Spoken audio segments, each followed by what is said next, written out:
We're in the midst of a very special mimer.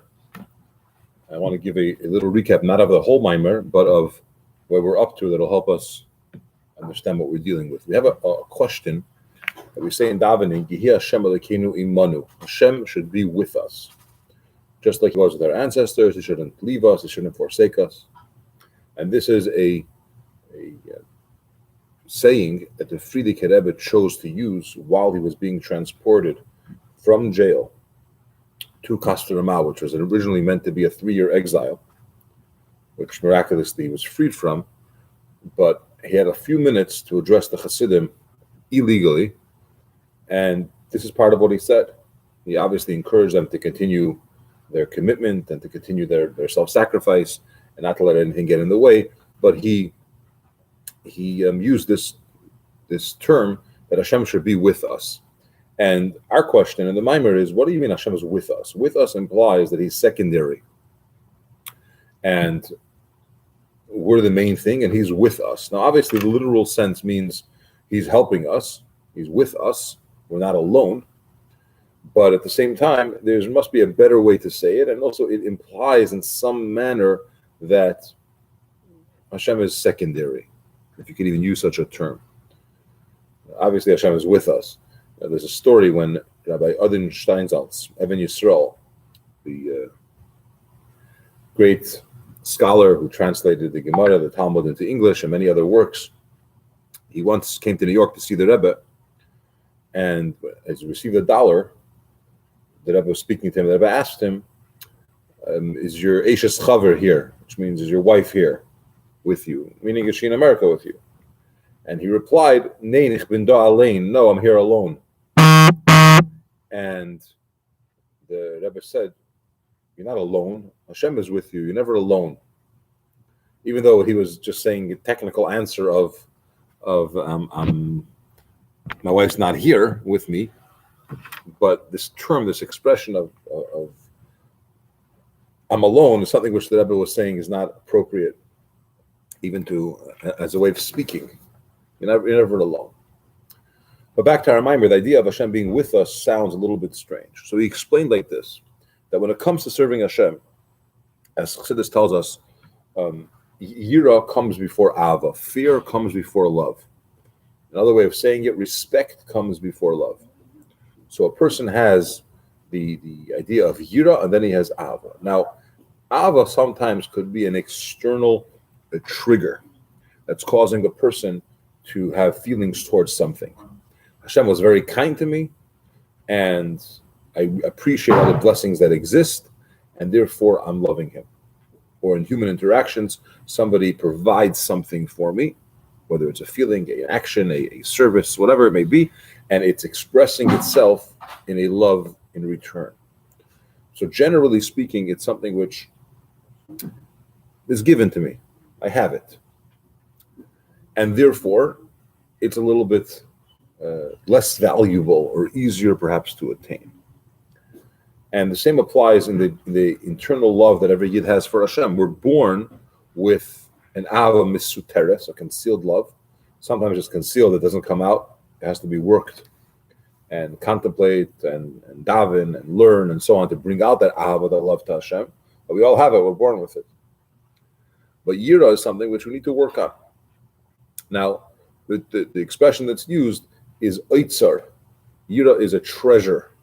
Oitzar of Yira Shemayim. The reason why it's a treasure is because just like a king, when he has a treasure, he doesn't receive the treasure just because it's his, but he gathers it from other places. A treasure is amassed from all different other sources, whether it's wars or it's prior generations, but it's something which is gathered from other places. Yira Shemayim, fear of heaven, is something which comes from other places, which means a person has to develop it, he has to get it, he has to attain it. But at the same time, when we say that it's not coming automatic from Hashem, we do understand that Hashem is allowing it to happen. In other words, he's giving us this push, he's giving us this inspiration that we should even care for Yira Shemayim.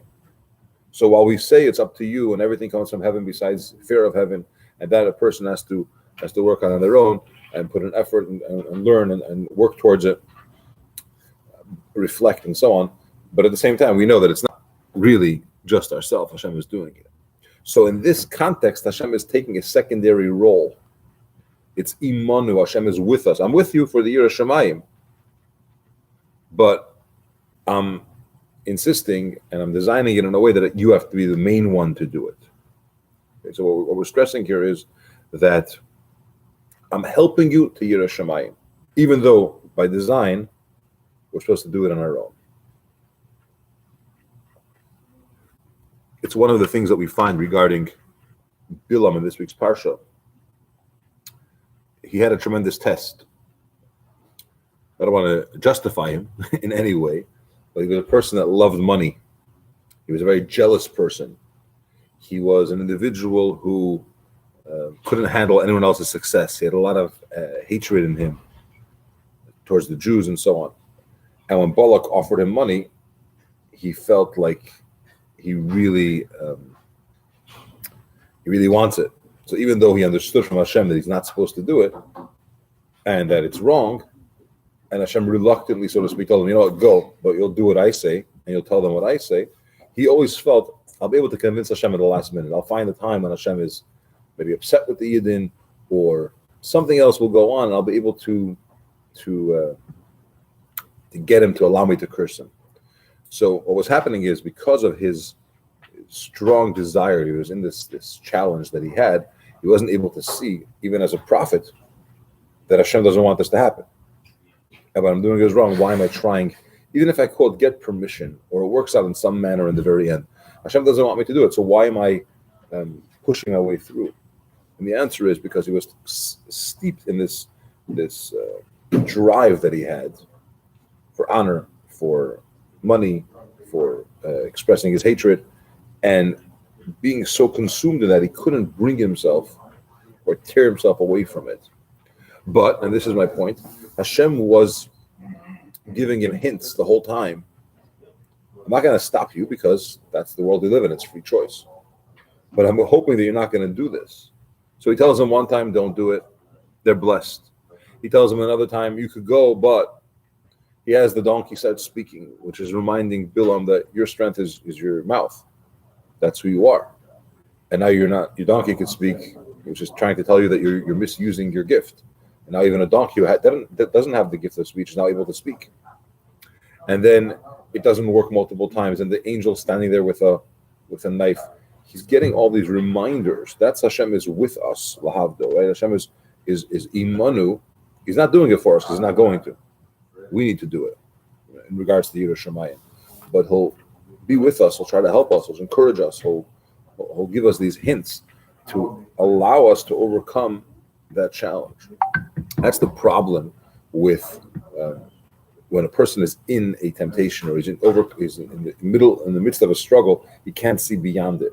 But once he gets out, somehow all of a sudden there's this clarity. Hindsight is always 20/20. It's what was I even thinking?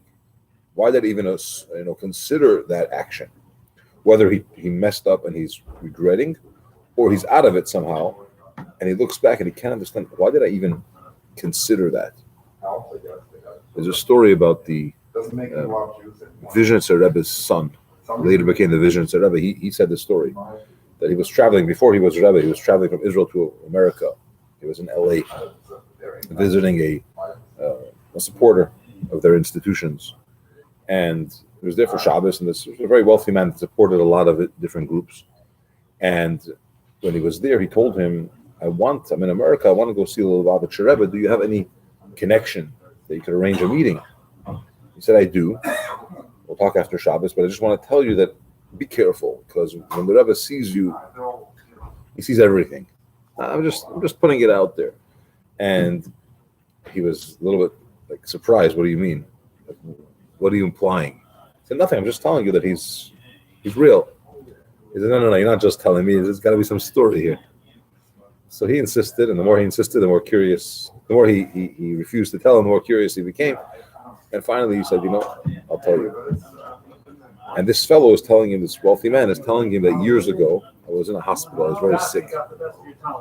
And God forbid, and he was there for many weeks in the hospital. And it was in LA, but a trek from his house, and he got friendly with the nurse that was helping him out, and a little more than friendly. And as he was being cured from his illness, he kind of decided with her that they're going to run away from their respective families. He was married with kids, and this nurse was married with kids. And just as soon as he's discharged, they're going to skip town. He has enough money to last. They're going to start their life together. It was all planned out, and they were counting the days for discharge and so on. And finally, this is what the Gavir was about himself. It was telling about himself. Yeah. Okay. Yeah. And he tells him that Friday before the discharge is going to be on Monday. Friday before, it's in the afternoon. He's in his hospital bed, and this is before every room had a phone. And he gets a message from the nurse that you have a phone call at the nurse's station. So he gets up, he goes to the nurse's station, and he says, hello, is this, let's say his name was David. Is this David? He says, yes. He says, Baruch Hashem, I found you. I'm looking for you. I'm calling hospital after hospital all morning. My name is Rabbi Chadakov, and the Rabbi told me to find you and tell you to pack up your bags and go home. He's like, I don't know you. Why are you giving me instructions? He said, listen, I searched for you all morning. Go home. And he said, first of all, I'm in a hospital. Second of all, there's traffic in LA, and it's Friday afternoon. I'm not going to make it home on time for Shabbos. The Rebbe said, I'm telling you the message from the Rebbe. And the guy, this David, was so mad he hung up the phone. But he went back to his hospital room and he started to think, someone on the other side of the United States is searching me, feeling me, whatever it may be. He packed his bags and he ran away. He left the hospital on Friday. I guess the nurse wasn't there, whatever it was. And he made it home. I don't know, a minute before Shabbos or a minute after Shabbos, but he made it home. And as he walked in and he saw his family, his wife and his kids and everything, and it occurred to him, what was I thinking? How did I even contemplate such a move? I throw my whole life away for what? And so he's telling the visitor to the Rebbe's son, he's telling him, you see, the Rebbe sees, the Baal Shem can see, just be careful. I'm just telling you, he knows some stuff. But the point is that he, once he got out of the challenge, he had such clarity, like, why did he even consider doing this? Rebbe says, with us, Imanu doesn't mean that he's secondary. It means this part of your Avodas Hashem, you need to do. I'll help you, I'll give you a little nudge, a little inspiration, but I'm not going to blow you away like in Kippur and Shul. You're going to have to do that yourself. Now, that's with us. So he's not secondary, but he's not the main driver here. It's free choice, and I want you to be the driver. Have a wonderful Shabbos. Thanks for joining. Going to the latest Shabbos, latest candle lighting of the year.